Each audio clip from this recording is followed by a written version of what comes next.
everyone. Thanks for tuning in. I'm Jennifer Tapiero out here in Hollywood at the Chinese Theater for the premiere of Man on a Ledge with an ensemble cast including Terminator Sam Worthington. You don't want to miss this.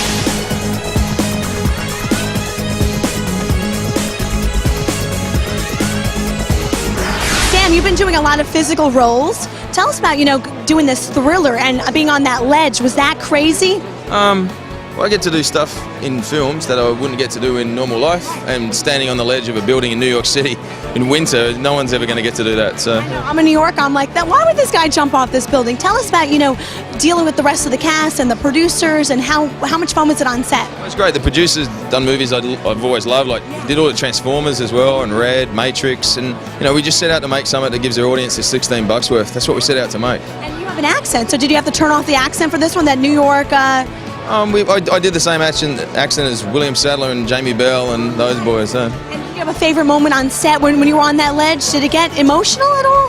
Well, sometimes when they're setting up shots, you're out there by yourself. The director's just in an earpiece, and the rest of the cast are getting warm, and so it's just me and the pigeons out there. And that moment of solitude is always nice on a film set. Are you excited to see yourself tonight on the big screen, seeing all your hard work come out to life, coming to life? I'm excited for audiences to start seeing it this Friday. That's why we make movies. We make movies for an audience. I don't make them for myself. I'm going to be there.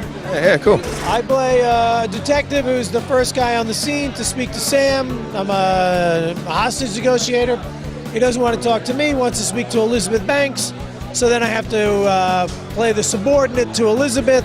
She and I have some history, so my job during the course of the film is to break her chops for 90 minutes. Bull-busting New Yorker. Exactly, and that comes very easily to me. So, what part of New York are you from? Born in Queens, raised on the island. Amelia over here. So, how do you balance being a writer, director, and also an actor? How do you balance both those artistic endeavors? Like the two weird careers I have kind of help one another. I get to make my little movies in New York, and then I get to go act in films like this. And quite honestly, the pay on these jobs is a hell of a lot better than making independent films. So they kind of, like I said, they help one another, and I love them both equally. Cast members, such great people working on the set. Did you bond with somebody on the set particularly? Elizabeth Banks and I became immediate friends, and even we had pretty good chemistry, so the director let us improvise a little bit. So she and I are, it was good, very close. Kissing scene? We did not, no. I believe, did she kiss Sam in the end? No, but we just had good chemistry. All right, New York represent. Love it. Queens. He's representing Queens, this guy. Who wants to jump off a ledge in New York City? Tell us about what? To choose a ledge in Miami, or hot, like a beach area. You played quite a badass chick, you said. Was that fun playing a character like that? Oh, it's amazing for me to do all this action stuff because I've only acted from year to year. And this time I used my whole entire body. So it was I felt, What's the training like? Not much, because our characters didn't really know what they were doing, so they didn't want us to know what we were doing. That's our director. Director. Oh, you have the director right behind us. Just figured it out as we went along. I play Detective Marcus, and I run the hostage negotiation team that comes in to talk Sam down. And hence things unfold upon my arrival. There's a lot of stuff went down on the ledge. It was crazy. And Sam, for a guy who was afraid of heights, I was astounded that he just kind of went out there and did it, because he's on the ledge.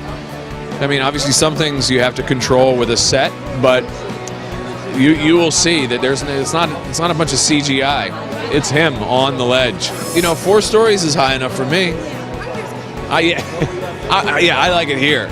I'd be like Man on the Pavement. That's me. Man on the Carpet. That'll be the sequel, Man on the Carpet. You're excited to see the film tonight? I am. Man on a Ledge is a wonderful story. It's a twist on the heist genre, and I love heist movies. What can I say? I'm a sucker for them, You have some films coming out, too. Tell us about that. Well, I got a movie, it's an independent film called Live at the Fox's Den, where I play a young lawyer who inadvertently becomes a lounge singer. So that was fun for me to kind of mix music and film together, because I've been a musician for, as soon as I started acting at 14. And serious, you seem. Yeah, well, I love it. I love art. I love entertainment.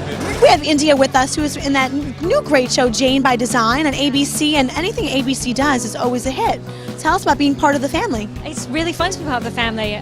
They're a good family to be part of. They treat us well, and we get to make this amazing fantasy and share it with the world, and so far it's been really well received, so that's super exciting. Congratulations. And you also play kind of the bad girl. Is that fun, though? That sounds like a good time. I always play the bad girl. I was also the bad girl in One Tree Hill during season 7, and now the bad girl for Jane by Design. But it's fun. It's liberating. You get to say things you never would say. Although I do find myself apologizing a lot of the time. Well, especially if a background actor comes in and they're just with us for the day and they don't know that I'm supposed to be really awfully mean, and if a scene requires me to shove them out of the way, I'm going to explain that and probably apologize. Mark Wahlberg played your father. What was it like having, such a talented guy like him? And, he's pretty, cool. He's amazing. I mean, working with everybody on that movie was great. I mean, Susan Sarandon, Rachel Weisz, Saoirse Ronan, who's one of my best friends, who I talk to all the time, and Rose McIver, who was in it as well. I mean, the whole experience was lovely. Lovely. You have another film coming out. Yeah. Tell us about all the stuff. Actually, 5 next year. But probably the 2 biggest ones are Syrup, which my best friend Aram Rappaport directed, and Amber Heard and Kellen Lutz and Shiloh Fernandez are in it. And then the next one is Hansel and Gretel Black Forest, which I'm doing with Laura Flynn Boyle and Molly C. Quinn from Castle and Mike Welsh from Twilight. Hi, my name's Andrew James Allen. Check out StarCam. You were watching StarCam. StarCam.